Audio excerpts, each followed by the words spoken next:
Memedi Oncor konon katanya itu serupa dengan serdadu perang.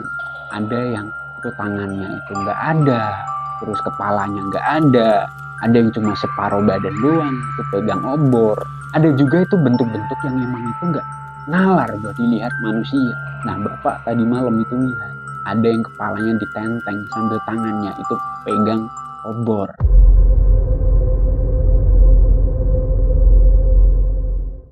Assalamualaikum warahmatullahi wabarakatuh. Sugeng Rawu, Sugeng Rahayu semuanya. Semoga yang di rumah tetap sehat selalu, dilimpahkan rezekinya dan juga dalam perlindungan Allah Subhanahu wa taala. Kembali lagi di channel Aksara Karsa dengan saya Bara Balakarsa. Oke, kali ini cerita nggak dari DM. Cuma ini nggak sengaja nih ceritanya, nggak sengaja ketika saya lagi main di warung gitu. Ada seseorang yang cerita tentang pengalamannya ketika masih kecil, di mana pengalaman ini terjadi ketika sedang panen padi di sawah. Apa ceritanya? Seseru apakah ceritanya? Oke, kita tahan dulu. Sebelum itu jangan lupa buat like sebanyak-banyaknya, komen sebanyak-banyaknya juga, subscribe juga tentunya, dan jangan lupa buat share dimanapun, kapanpun, kepada siapapun, entah itu dimanapun ya. Oke, matur nuwun yang udah like, komen, subscribe, dan share. Saya sangat amat berterima kasih. Tanpa basa-basi, kita langsung aja ke ceritanya.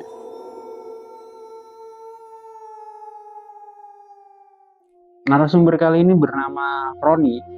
Kita akan menceritakan kisahnya Roni ya. Oke.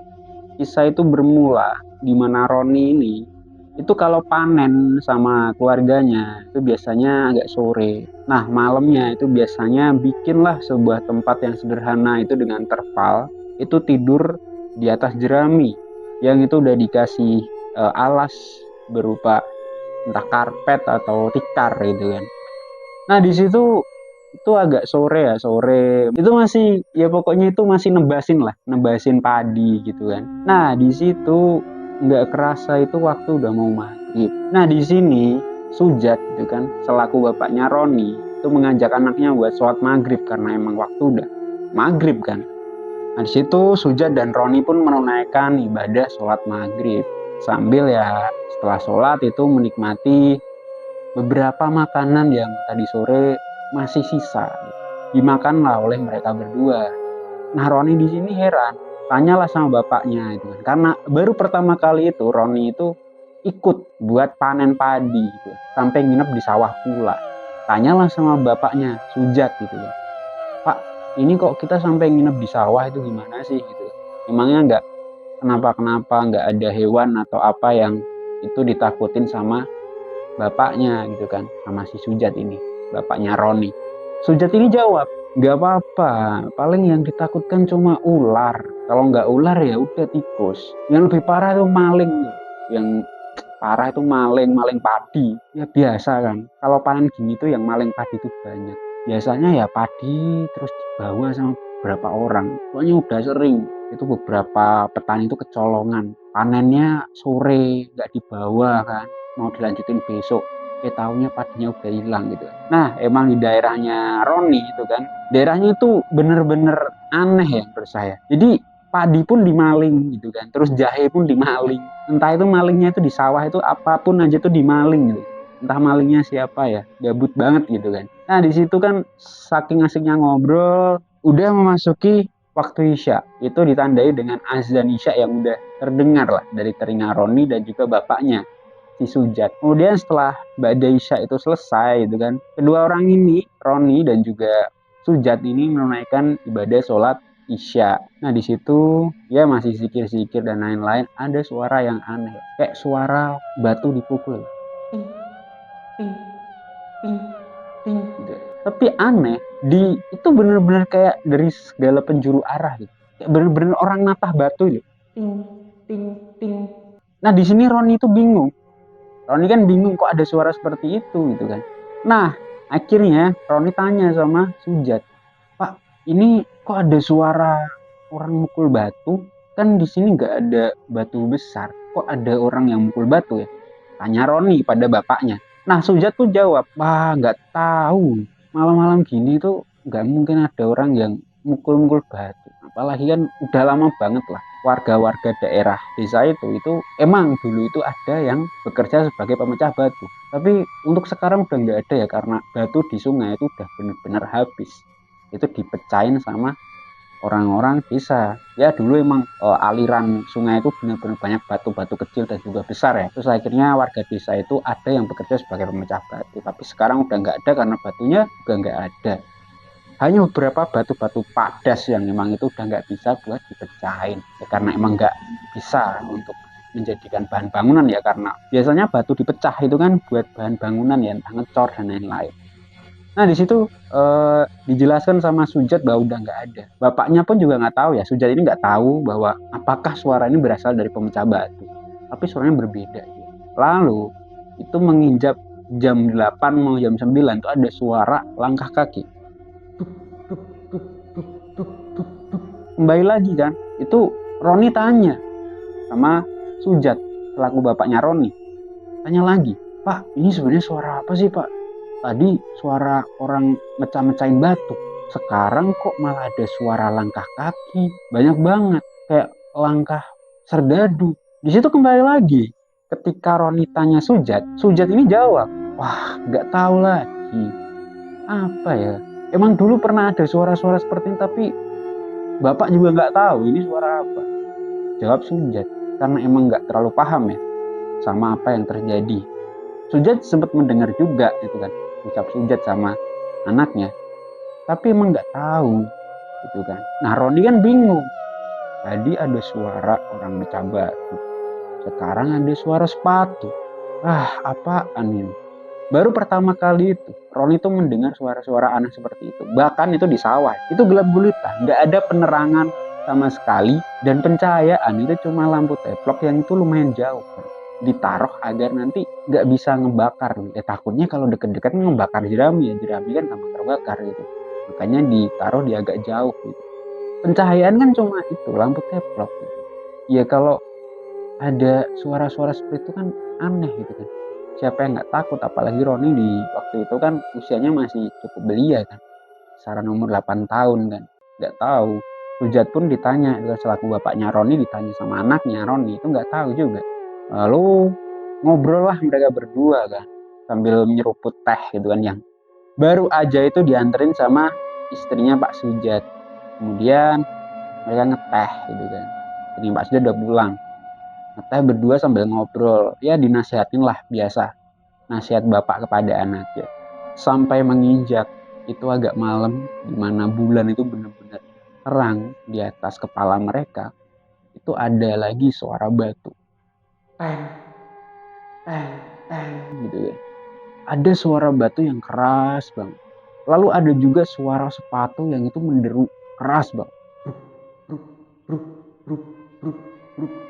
Perlahan itu ada cahaya yang itu dari tengah-tengah sawah kayak jalan, dek, dek, dek, dek, diikuti dengan suara batu yang kayak dipukul, pang, pang, pang, sama suara deru kayak langkah kaki itu. Nah di situ kan Roni agak takut. Pak, itu apa Pak? Kok ada cahaya banyak banget itu di tengah-tengah sawah? Terus ada bunyi lagi, bunyi orang pecah batu sama suara langkah kaki yang banyak banget. Karena ketakutan, tapi juga penasaran, Roni pun mendekat ke arah Sujat, kemudian berdiri di belakangnya Sujat. Antara penasaran dan takut ini beda tipis ya yang dirasain sama Roni. Penasaran karena itu wujud apa, tapi juga ketakutan kalau itu adalah hal-hal yang menyeramkan. Karena di usia Roni itu gampang banget buat ketakutan. Sujat pun meminta Roni buat agak ke dalam. Itu emang bentuknya kotak persegi gitu kan tempat mereka, yang didiriin itu pakai pring atau bambu yang itu ditegakkan, kemudian ditali dari 4 sisi. Kamu masuk dulu dikit biar bapak pastiin dulu itu apa, karena emang bener depan mata mereka itu agak jauh itu ada beberapa suara langkah kaki, dan juga terlihat itu beberapa cahaya dan bisa dipastikan itu adalah cahaya obor yang amat banyak itu seperti berjalan.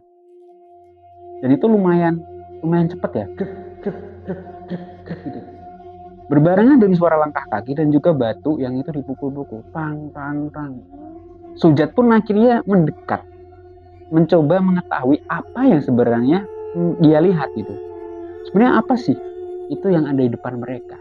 Sujat pun mendekat, mencari tahu wujud apa sebenarnya apa yang dia lihat.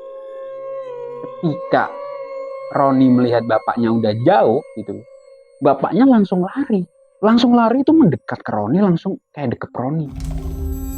Ron, kamu jangan lihat itu, Ron, kamu jangan lihat. Terus deket gitu kan, pokoknya tidur aja ya, pokoknya kamu tidur aja di pelukan bapak, jangan lihat kemana-mana, jangan dengerin apapun, gak usah peduli itu apa, pokoknya tidur aja. Nah di situ kan akhirnya Roni karena mendengar bapaknya bicara seperti itu, Roni pun tertidur sampai gak kerasa itu udah pagi. Bahkan ibunya Roni itu udah bawa rantang buat sarapan, beserta kakak-kakaknya udah datang juga mau bantu buat nebas padi. Di situ Roni ketika bangun itu masih diperlukan bapaknya ya, dibangun sama ibunya Roni. Nah bapaknya nggak jelasin apapun, kemudian bapaknya malah pergi buat nebas padi, dibantu dengan kakak-kakaknya dan juga ibunya Roni. Selesai di situ sampai sore padi diangkut ke rumah.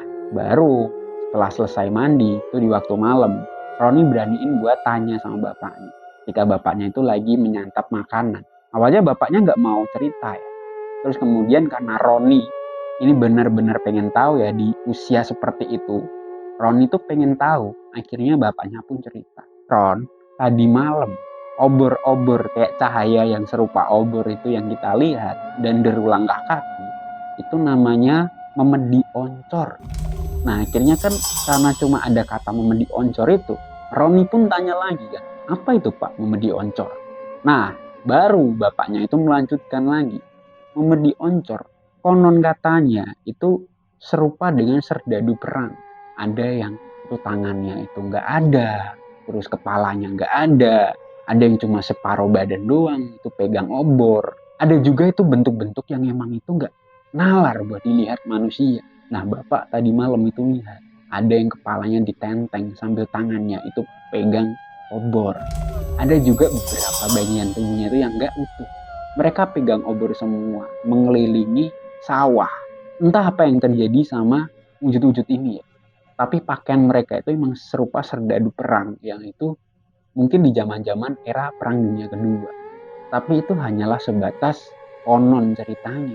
Tapi kenapa Bapak bisa lihat memedi oncor itu baru tadi malam? Padahal dulu itu sempat diceritain sama leluhur-leluhur Bapak bahwa mereka itu sempat melihat. Tapi baru kali ini Bapak melihat secara langsung.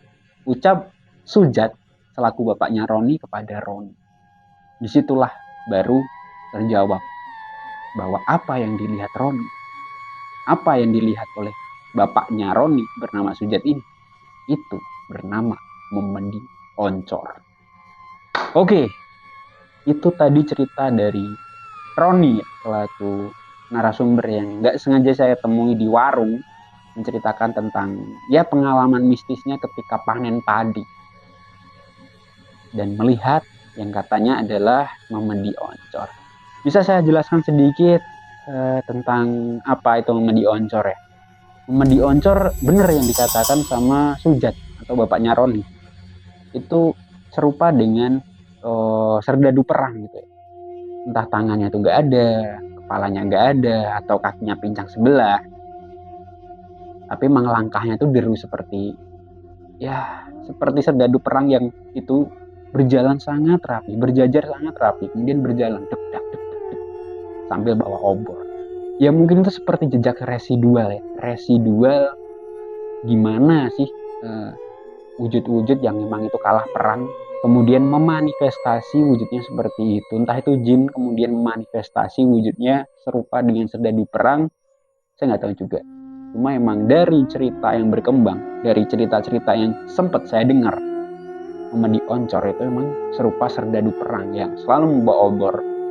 Dan itu sering kali terjadi di pedesaan-pedesaan. yang itu mempunyai sawah yang lebar ataupun mempunyai lahan yang emang luas seperti sawah atau perkebunan. Barangkali ada yang punya cerita tentang memedi oncor lain, silahkan kirim di DM saya, DM Twitter atau DM Instagram. Saya tunggu pokoknya. Oke, sebelum saya tutup, jangan lupa buat like, komen di bawah sebanyak-banyaknya, apapun itu silakan. Jangan lupa buat subscribe, jangan lupa juga buat share sebanyak-banyaknya agar channel ini semakin berkembang dan semakin besar tentunya. Agar kami selalu semangat buat share cerita-cerita menarik selanjutnya. Oke, jazakumullah khairan. Akhirul kalam, wassalamualaikum warahmatullahi wabarakatuh. Sekian dari saya, Bara Balakarsa. Saya undur diri. Sampai jumpa di video selanjutnya. Terima kasih.